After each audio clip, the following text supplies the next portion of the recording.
pagi anak-anak. Pagi, Bu. Oke, bisa kita mulai pertemuan kita kali ini? Bisa. Oke. Assalamualaikum warahmatullahi wabarakatuh. Waalaikumsalam warahmatullahi wabarakatuh. Pertemuan kita kali ini ada yang tahu mau membahas apa? Belum tahu, Ibu. Oke. Saya absen dulu kali ya. Saya nggak bawa absensi. Boleh dikorektif ya? Iya, siap, Bu. Kita pertemuan keberapa ini? Dua kemarin kan Ibu udah. Iya, kemarin Ibu udah. Oke, pertemuan kedua. Pertemuan kemarin kita membahas tentang apa? RPS.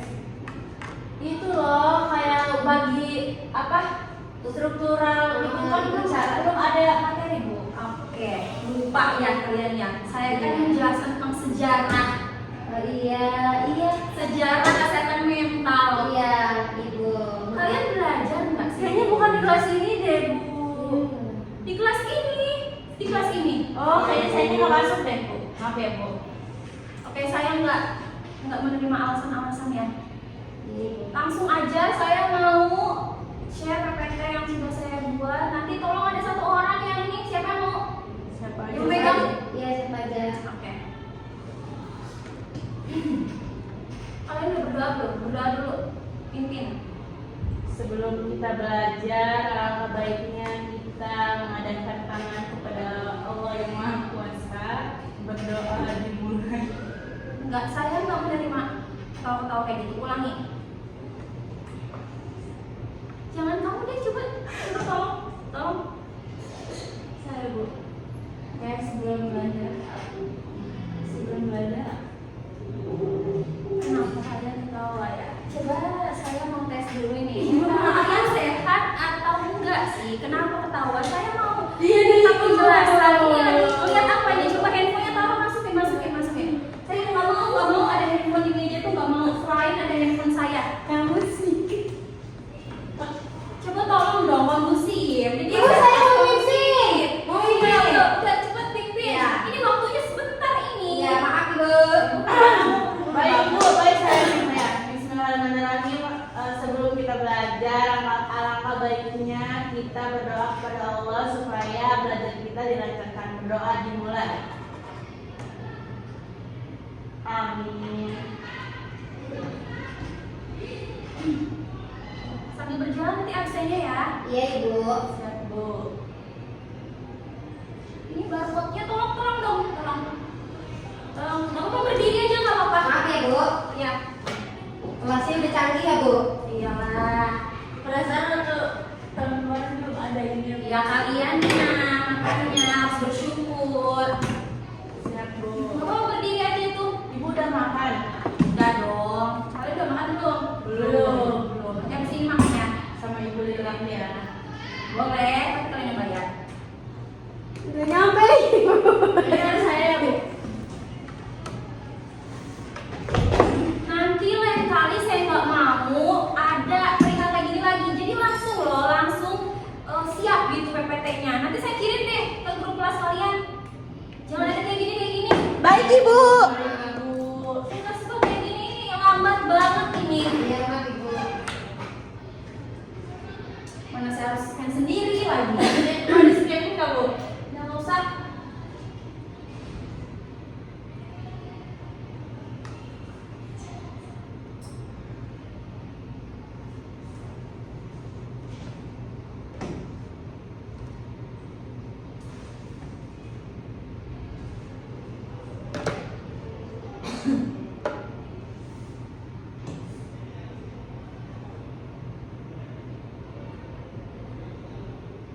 Siapa yang mau pegang?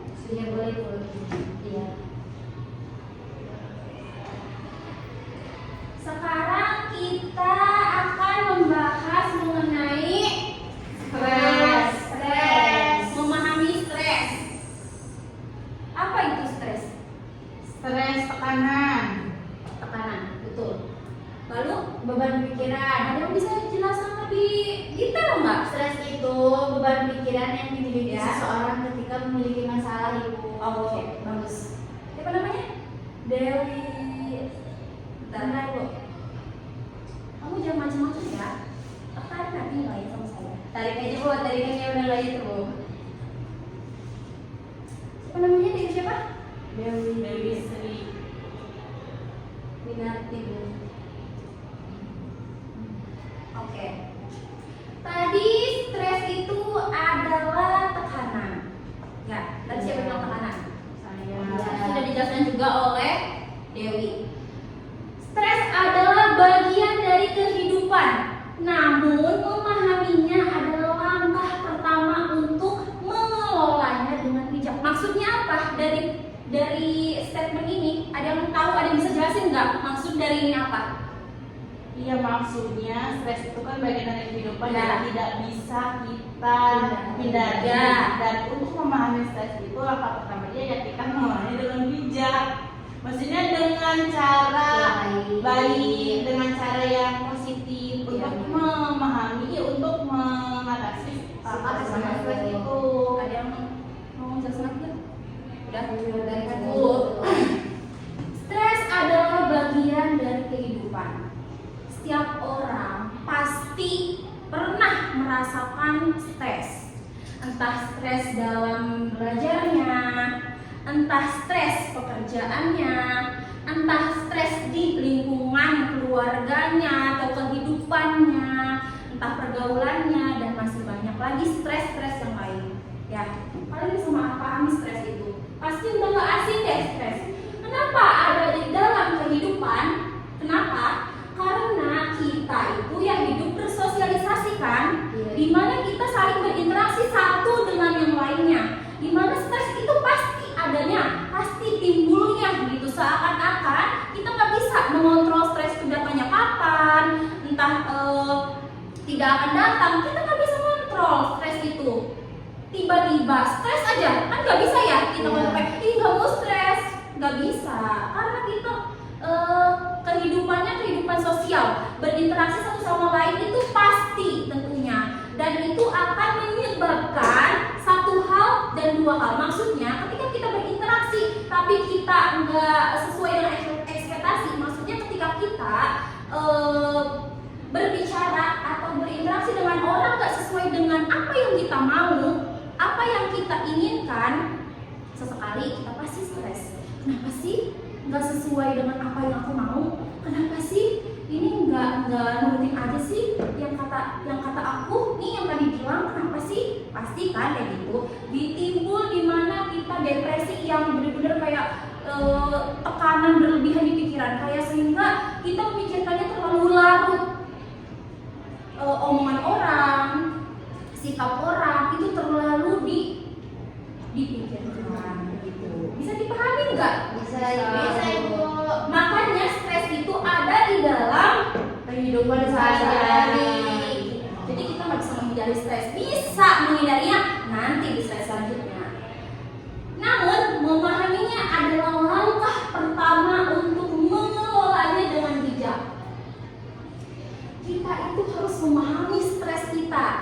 Gimana cara memahami stresnya? Gimana coba cara memahami stresnya? Ada yang tahu nggak? Nggak tahu itu gimana mengenai Stres itu nggak hanya stres negatif, nggak hanya stres negatif, tapi ada positifnya. tapi ada stres positif. Gimana sih Bu stres positif? Gimana stres negatif?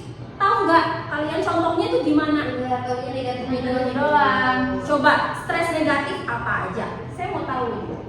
Stresnya ini Salah satunya itu apa? salah satunya mungkin misalkan kita punya tugas yang Tugas yang banyak, banyak. terus kita bingung ngerjainnya gimana, karena kita kebingungan semua tugas nggak kita kerjain, alhasil kita nggak iya karena stres itu kita jadi nggak ngerjain tugasnya sekali gitu. Saya coba mau minta dari yang lain selain Dewi tadi. Saya Bu, Ya boleh. ini stres kalau misalkan lagi di rumah, Iya, kenapa di rumahnya? terus orang tua kita tuh marah-marah aja. Nah, terus habis itu kan kita kan sebagai remaja gitu ya Bu, kalau dimarahin sama orang tua kan kayak apa sih gitu tuh, apa-apa dimarahin terus di rumah. Itu kayak pikiran kita tuh kayak serba salah gitu Ibu di rumah itu. Tapi kamu nyaman dari rumah? Nyaman Ibu karena kalau ada satu mah alhamdulillah gitu ya Bu ya, harmonis. Tapi ya kalau suruh ngerjain sesuatu pasti harus dimarahin dulu. Ya. Harus dikeluar dulu. Ya itu. Tapi kalian sudah sedikitnya tahu ya stres itu bagaimana.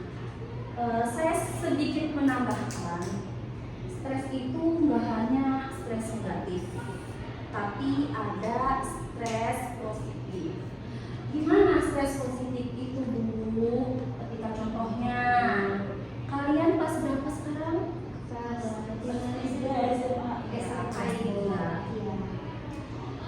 Tadi Dewi sudah menjelaskan mengenai tugas, cuma itu stres negatif. Stres positifnya itu masih bisa beri contoh dari tadi contoh Dewi. Contohnya ketika ada tugas yang menumpuk, kalian stres banget nih. Ini banyak banget tugasnya, ini numpuk banget. Apa dulu yang dikerjain? Bingung banget. Udah nyontek aja kan nggak mungkin, ya kan? Ya. Nggak mungkin kita langsung nyalin-nyalin jawaban orang.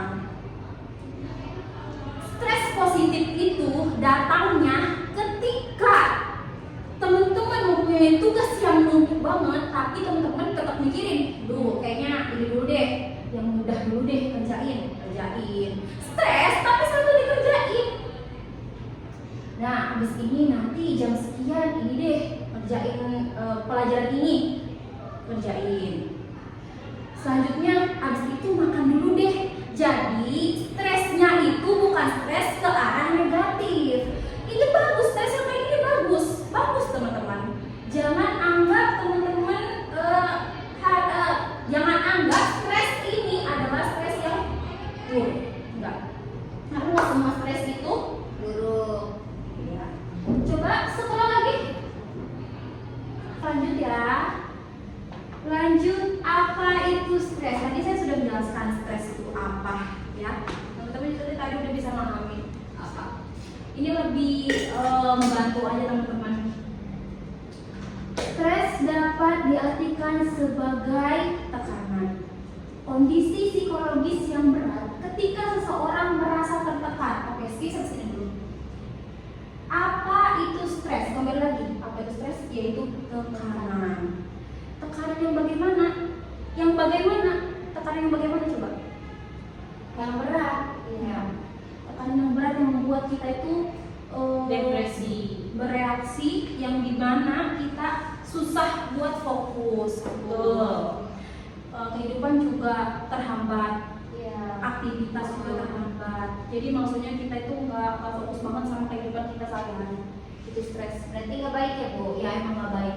Nah, baik dari dalam dirinya maupun dari lingkungan luar. Maksudnya apa? Stres itu bisa ditimbulkan dari diri kita sendiri ataupun dari luar. Nah, dari kita sendiri itu gimana? Gimana contohnya? Contoh stres yang ada dalam diri kita sendiri yaitu ketika kita merasa cemas yang berlebihan, ketika kita benar-benar memikirkan sesuatu yang benar menjadikan diri kita tuh tertekan, sesuatu yang kita tuh sebenarnya nggak bisa mengendalikan, kita terus memikirkan hal tersebut sehingga sampai tidak tahu solusinya itu apa. Berarti kalau masalahnya kepikiran terus itu nggak boleh dong? Iya, nggak baik itu menimbulkan stres. Sehingga kenapa bisa diartikan, kenapa bisa dianggap dari dalam diri kita sendiri, karena kita yang memikirkan, karena sumbernya dari dalam diri kita, bukan dari luar. Contoh halnya nih, contoh kecilnya. Ketika kita memikirkan, contoh kita presentasi di depan, kita memikirkan orang-orang yang duduk menjadi audiens kita itu pikirnya, apa sih, gak jelas banget itu omongannya, penampilannya gitu amat sih. Padahal audiens atau teman-teman yang duduk mendengarkan itu belum pasti mengatakan itu, memikirkan itu, belum pasti. Itulah stres yang ada, yang timbul dari dalam diri. Gimana halnya dengan stres yang timbul dari luar diri kita? Gimana?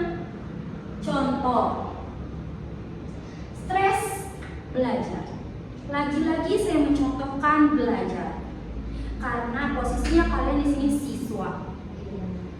Belajar itu hal yang mumet, Bu. Stres saya, Bu, ngerjain tugas mulu. Emang gak ada liburnya? Ada libur minggu doang. Minggu aja Ki, saya ngerjain tugas, Bu, nggak healing, ya kan? Iya. Relate nggak? Betul. Makanya ibu jangan ngisi tugas kalau gitu. Iya, Bu. Ini karena tuntutan akademik. Lalu, di mana posisi stres dari luar tersebut agar kalian lebih memahaminya?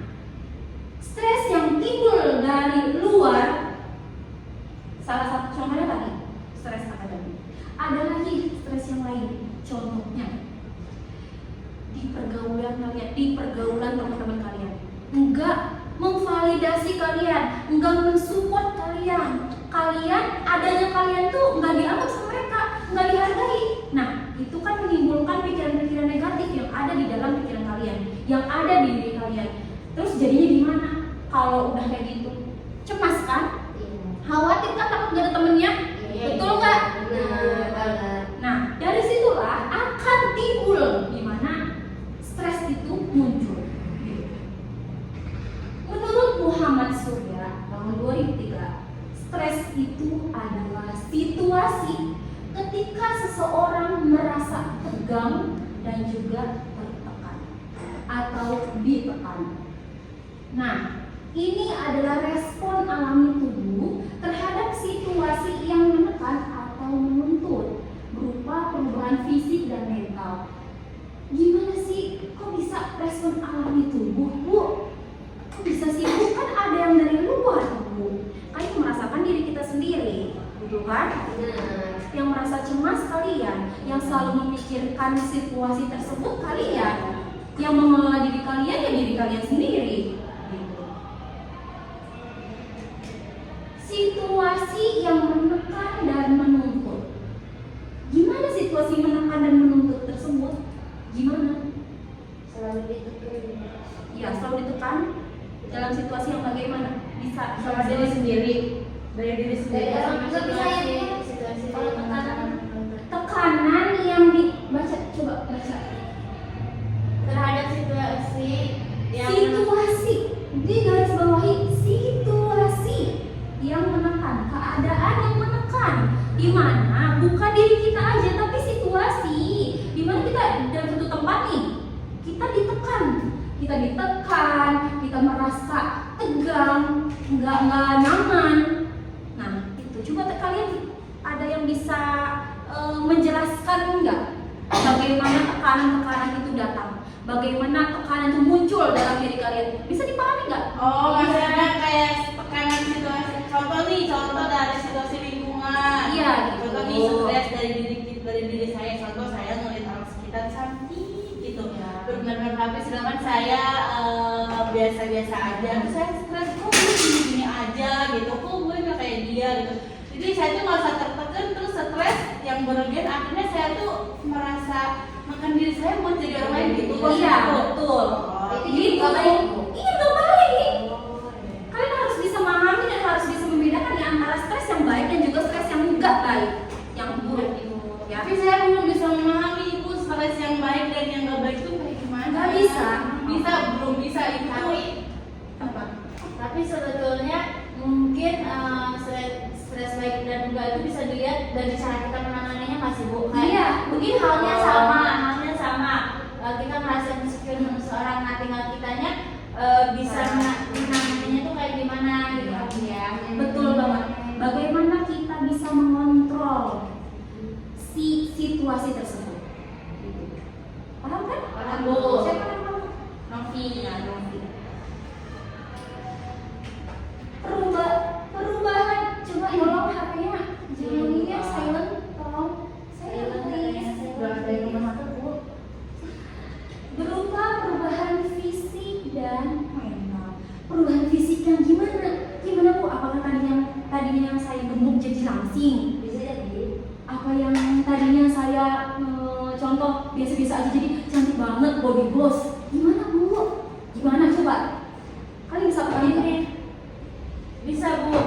Contoh perubahan fisik ketika kita sering begadang, Ya. pasti muka kita juga kayak gimana ya? Ibaratnya kayak Iya. pucet terus dia Nggak kayak seger ya. Kita menyendiri, mata pandang. terus juga. Itu salah satu perubahan fisik yang timbul ketika kita Mengalami stres. mengalami stres. Coba slide selanjutnya. Stres menurut Klein. Stres adalah keadaan yang membuat tegang yang terjadi ketika seseorang mendapatkan masalah atau tantangan.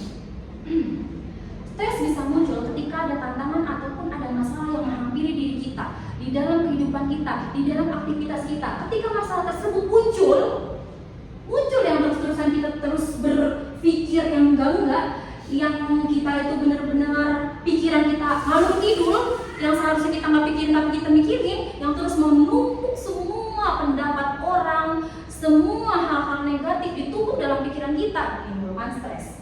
Gitu. Dan belum mempunyai jalan keluarnya.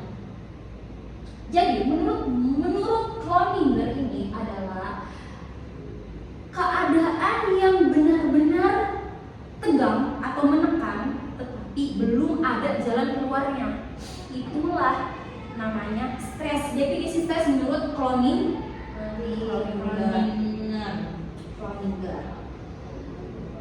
Atau banyaknya pikiran yang mengganggu terhadap sesuatu yang akan dilakukan. Jadi ketika kita banyak pikiran yang terus mengganggu kita terhadap sesuatu yang kita mau lakuin, contoh kita mau pergi ke sekolah, tapi ada banyak pikiran nih, di pikiran kita banyak menghampiri kita nih. Timbulnya apa coba? Bisa jalan. Kita sambil ngelamun, karena banyaknya pikiran. Apa yang terjadi coba sambil ngelamun? Jalan sambil ngelamun. Ini kesandung, bisa jadi kesandung, bisa dihipnotis, apalagi Bisa. ketika kita ngelamun jalan nggak fokus, tiba-tiba entah mungkin ada lubang kita jatuh, entah mungkin nanti kita ada orang yang nggak dikenal kita diajak sini mau aja, entah mungkin nanti ada orang yang perlu bantuan kita bodoh amat, nggak fokus kan sama sekitar, nggak menyadari hal-hal sekitar yang membutuhkan kita, yang kita tuh seharusnya peka loh terhadap itu, tapi ketika kita nggak fokus, ya udah. Ibu, saya izinkan aja boleh gak? Oke, boleh. 5 menit ya. Ini menurut Cloninger dalam Saputra tahun 2009. Sudah paham sampai sini? Sudah, Ibu. Oke, lanjut next. Oke, lanjut next, teman-teman. Oke. Ada 5 faktor penyebab stres.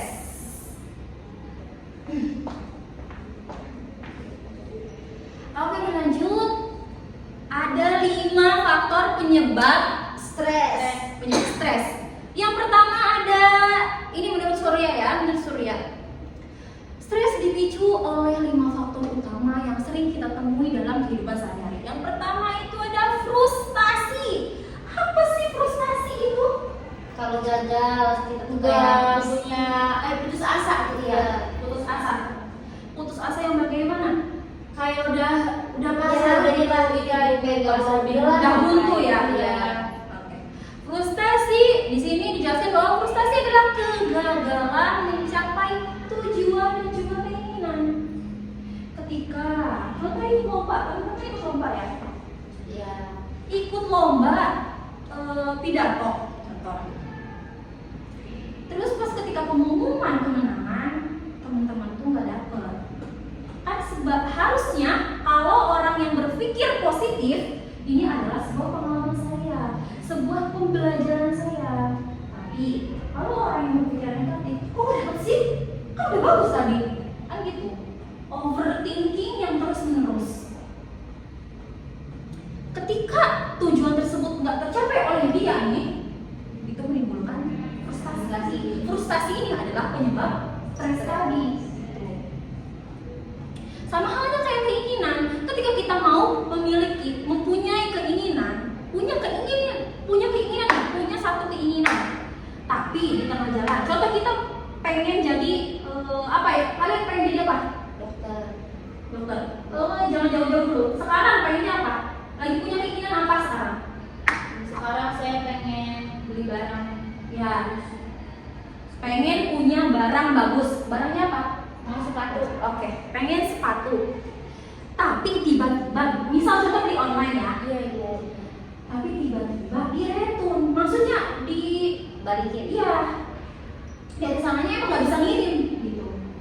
Karena emang stoknya tiba-tiba habis. Iya. Perasaan yang kamu alami, yang kamu rasakan apa? Kecewa. Kecewa, kan? Udah karep itu dateng. Iya. Sudah berharap bahwa aku mau punya sepatu ini, aku bakalan punya sepatu ini, yang dimana ini bagus nih. Gitu. Kamu punya keinginan yang dimana itu benar keinginan terbesar kamu, keinginan yang favorit kamu kan. Tapi ketika kamu capai tujuan, duh kan nggak jadi, tuh kan nggak dapet sepatunya. Terus gimana? Ini di toko lain nggak ada, di online lagi pun nggak ada pastinya. Ini cuma di toko ini doang nih, toko online ini doang. Terus kapan restocknya? Di di sekolah juga mikir, kapan sepatunya? Ini restock lagi kapan? Lagi belajar juga, kapan ini sepatunya ini? Terus di mana ini belinya? Pokoknya pengen harus seperti itu. Ya. Jadi kalau terus-terusan berpikir seperti itu akan menyebabkan frustasi. Yang dimana frustasi itu akan mengakibatkan stres. Udah paham sampai sini? Iya, Pak. Ibu. Lanjut, konflik. Konflik adalah perselisihan dengan diri sendiri atau orang lain. Kok bisa sih itu dengan diri sendiri? Kok bisa? Bisa ya, bisa diri sendiri. Bisa nggak menurut kalian? Bisa. Bisa. Jadi kalian pikiran sama ininya Pikiran sama hati berbeda. berbeda. Pendapat. Oke. Iya betul tadi. Perselisihan yang menurut saya perselisihan yang benar-benar berpengaruh besar, berpengaruh negatif besar itu adalah di dalam diri kita sendiri. Karena meskipun kita berselisih dengan orang lain, tapi kita meresponnya dengan positif, kita meresponnya dengan biasa aja, enjoy, kita nggak bakal kita akan baik-baik saja kalau kita yang merespon dengan positif. Nah, makanya itu menurut saya tadi stres yang benar-benar berat bagi saya ya itu selisih dengan diri sendiri. Karena itu susah. Kalau diri kita yang belum bisa berdamai dengan diri kita sendiri ya, apalah jadinya ya. Lalu ada desakan. Sudah paham tadi selisih dengan orang lainnya? Sudah. Lanjut desakan. Bagaimana desakan tersebut? Apa sih desakan itu? Apa? Desakan itu adalah sebuah tekanan, ya. Tekanan apa? Tekanan waktu. Coba Novi, desakan itu apa? Boleh Desakan ini itu tekanan ibu, tekanan. Iya, Kayak tekanan dari orang tua harus jadi ini, jadi itu. Iya. Apalagi selain itu? Dari guru harus menjadi tugasnya yang sempurna gitu. Padahal kan setiap kemampuan siswa kan beda-beda seperti itu. Oh, itu masuk desakan juga ya? Iya ibu, kan Nggak baik juga loh, Bu. setiap siswa kan punya IQ-nya yang berbeda-beda. Ada yang biasa aja, ada yang wow, ada yang sederhana gitu. Tapi saya nggak pernah. Dikit sih bu. Enggak. Nanti saya kurangin kalian kalau berlebihan. Alhamdulillah. Bu. Ketika kita terjadi desakan dalam suatu keadaan yang kita rasakan ketika didesak itu sakit kan? Iya. Terus kita juga bingung kan? Dan ya stres banget. Gimana sih ini gimana? Sedangkan solusi juga kan pepet. Ketika didesak itu kan kita nggak bisa memikirkan solusi. Yang kita pikirkan saat itu ya desakan itu. Tekanan waktu contohnya. Tadi contoh dari guru kalian, guru yang lain ya bukan saya. Iya. Contoh kata guru MIPA contohnya.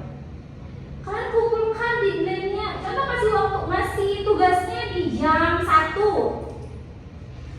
Kata guru tersebut kumpulkan ya 1 jam setelah kalian beres. 1 jam setelah tugas tersebut terkirim. Jadi otomatis dikirim jawabannya itu harus jam Segitu. 1 jam setelah tugas kan gimana terdesak. Ada yang mungkin masih di jalan, ada ada yang mungkin masih aktivitas yang lain kan nggak tahu. Sedangkan tugas tersebut ya mungkin ada sebagian orang yang memikirkan itu nggak mudah gitu. Itu kan harus dirasakan juga. Lanjut, tuntutan yang berlebihan. Tuntutan berlebihan yang bagaimana? Tuntutan ketika kita dituntut oleh orang tua kita untuk jadi yang selalu juara contohnya. Kita harus selalu dapat peringkat 1. Itu tuntutan juga kan? Iya. Kalian bisa merasakan bagaimana rasanya tuntutan dari orang tua tersebut. Gimana lelahnya kita harus berusaha mendapatkan peringkat 1 itu. Itu juga akan menimbulkan dan akan menyebabkan kita itu stres. Tapi itu positif juga nggak sih Bu kalau untuk anak gitu? Jadi kitanya semangat belajar gitu. Iya. Iya. Ya, kembali lagi kepada respon kita. Iya, betul. Sebetulnya ya baik sih, bagus. Karena kan itu buat kebaikan kita juga ya. Ya buat bangga orang tua juga. Cuman kan kalau orang tuanya meminta anaknya dengan nada yang tidak enak, ya lain lagi. Makanya itu emang diperlukanlah kita dari kitanya ketika nanti kita jadi orang tua, kita harus bisa memilih pola asuh yang benar. Jangan ya asal nuntut aja gitu. Boleh kita nuntut tapi ya dengan cara penyampaian yang baik. Lalu ada perubahan yaitu transisi dalam kehidupan pribadi atau lingkungan. Contohnya ketika ada orang yang tadinya kerja tiba-tiba pensiun, gimana nggak stres gitu? Yang tadinya aktivitas, yang tadinya produktif, tiba-tiba nganggur di rumah. Apa coba yang dirasain orang tersebut? Hampa pasti Bu. Dia Shock, juga bingung lagi hampa. buat nyari kerjanya. Iya. Dia juga pasti bingung mau gimana ini, tadinya aktif, tadinya produktif, tiba-tiba yang nganggur di rumah, nggak ada kerjaan apa-apa. Jadi juga pasti memikirkan bagaimana saya bisa kembali produktif lagi, bagaimana saya bisa punya kegiatan lagi di dalam sela-sela saya pensiun ini. Lalu ada keliru berpikir. Maksudnya apa keliru berpikir itu? Udah pada tahu belum keliru berpikir itu apa? Ini yang buat kalian ini. Kayak salah paham sama orang lain gak sih Bu? Iya. Lebih tepatnya ya salah paham. Betul. Salah pahamnya bagaimana? Kayak contoh kita dijauhin sama teman gitu Bu ya. Kan siapa tahu teman itu emang lagi pengen sendiri atau lagi nangin diri. Kan maksudnya kan nggak semua harus tentang kita gitu Bu. Salah paham kan itu termasuk juga. Iya, betul. Betul banget. Keliru berpikir itu ketika pola pikir kita tentang diri dan orang lain itu kita memikirkannya salah mengenai itu. Maksudnya ketika ada orang yang jelas-jelas dia itu nggak memikirkan kita, yang sebetulnya sama kita, tapi kita dia selalu memikirkan, kayaknya itu benar-benar nggak suka deh sama aku. Kayaknya emang dia orangnya gitu deh. Gimana ya caranya biar dia suka? Padahal biasa aja. Biasa-biasa aja, nggak yang terlalu memikirkan, dan yang dia juga nggak memikirkan kali. Kitanya aja yang terlalu overthinking. Dari 5 faktor stres ini, coba sekali lagi, soalnya ada soal ini ada penjelasan bagi ininya. Tadi frustasi dan konflik. Tadi kan teman-teman sudah mendengarkan penyampaian saya mengenai frustasi dan konflik. Coba saya mau mendengar nih dari teman-teman, dari kalian, penjelasan yang tadi saya sudah jelaskan mengenai frustasi dan konflik. Nanti dari kalian pasti kebagian masing-masingnya. Coba jelaskan frustasi dan konflik. Tadi kan saya sudah jelaskan loh, barusan loh ini.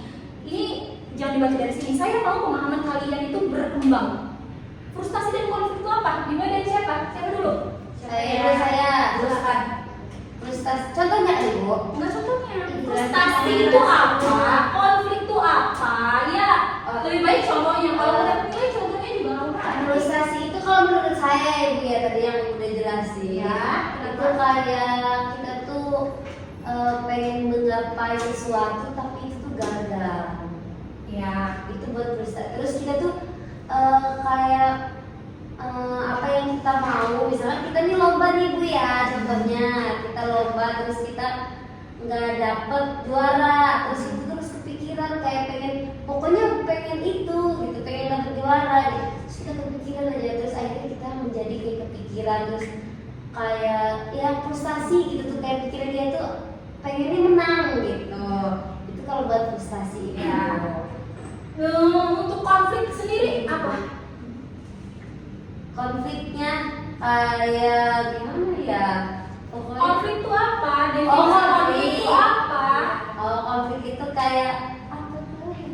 Konflik itu kayak permasalahan, suatu problem yang dihadapi oleh satu individu dengan individu lainnya. Contohnya konflik pertemanan, keluarga, antar keluarga juga bisa Bu. Perselisihan ya. Iya. Konflik. Jadi sampai sini konflik dan juga frustasi kalian paham ya? Iya Bu. Oke, coba saya selanjutnya ini untuk mendukung juga teman-teman penjelasan yang tadi saya sudah jelaskan. Desakan perubahan dan juga pola pikir. Yang tadi mendengarkan saya dengan jelas, coba saya mau ulas kembali apa yang saya sudah jelaskan tadi. Aku tadi di kamar mandi ya? Iya Bu. Ya. Bagian ini mendengarkan nggak? Mendengarkan, tapi insya Allah tahu kayak desakan apa, perubahan apa, keliru berpikir tuh kayak gimana. Contoh kedesakan tuh kayak kita didesak gitu, keterbatasan waktu. Contoh kayak terlalu banyak tugas. Tadi yang ibu contohin kayak namanya guru mapel MIPA ngasih tugasnya jam sekian, dikumpulnya jam sekian, kayak kita cuma ngasih waktu 1 jam, sedangkan kan kita nggak tahu siswa yang lain ada yang lagi aktivitas atau ada yang lagi main gitu kan gitu. Terus kalau perubahan dia nih Bu mau jelasin. Coba silakan. Perubahan ini ya transisi kan Bu. Jadi perubahan di sini tuh kita mengalami suatu transisi dari misalkan dari lingkungan A ke lingkungan B. Contoh kita mengalami stres. Kita mengalami stres yang mana awalnya tuh kita mudah bersosialisasi dan kita senang berkumpul dengan orang-orang dan ketika kita mengalami stres karena ada satu problem dengan teman dan itu membuat dia trauma atau kayak oh kayaknya saya nggak pantas berteman lagi deh gitu. Jadi dia lebih membatasi diri, alhasil yang tadinya lingkungannya ramai itu jadi sepi gitu, kosong kayak gitu. Saya Bu yang terakhir. Oke, lanjut. Kalau keliru berpikir tuh kayak overthinking gitu. Ya, lebih detailnya. Kayak misalkan tuh ya kita tuh mau presentasi, tadi Bu udah jelasin. Terus kalau kita mau ngejelasin mata kuliah matematika, sama jelasin sama ininya, gurunya. Terus kita tuh pikirannya kayak teman-teman kita tuh ngomongin kita nggak ya, terus ngomongnya tuh kayak jelek-jelek gitu Ibu. Tapi padahal mereka tuh nggak mikirin itu tuh cuma pikiran kita doang yang bikin overthinking tersebut. Oke. Bagus banget jawaban-jawaban kalian. Saya suka banget ini. Bu nilainya gede ya. Nanti lihat lagi lah dari pertemuan-pertemuan yang akan datang. Lanjut. Next. Oke. Lanjut. Ini kita ada gejala emosional dan intelektual. Bisa dibaca ya kalian nanti. Saya kirimkan saja PPT-nya karena ini handphone saya ya? Ini Enggak, Bu. ya. Sudah jam Ini Bu. Sudah jam berapa? 11.32 Bu. Oke. Karena setelah ini saya juga mau jemput anak saya ya. Oh Ibu udah punya anak? Iya udah baru 1, nanti mau 2 Iya.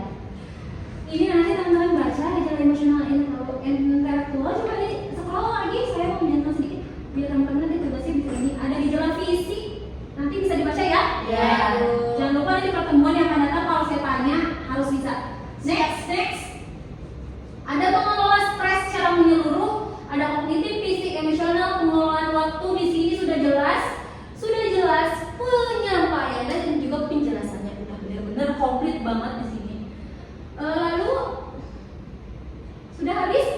Masih ada Ibu. Sebetulnya stres itu bisa dikelola. Bagaimana kita bisa merespon? Bagaimana kita bisa menerima si stres itu? Apakah stres itu mau dibawa ke hal positif ataupun negatif? Ini di sini. Dari contohnya di sini ada dukungan sosial, aktivitas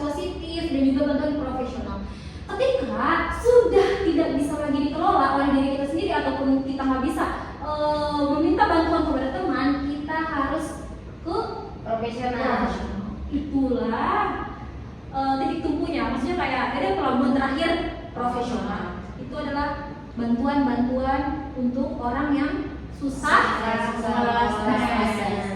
Setelah ini masih ada? Sudah habis ya? Oke. Iya. Saya tutup saja pertemuan kita kali ini. Coba absennya udah dikorektif? Sudah ibu, nanti saya kasih ke ruang ibu ya. Oke. Kalau saya juga buru-buru, sekian ya. Saya permisi. Terima kasih. Wassalamualaikum warahmatullahi wabarakatuh. Waalaikumsalam.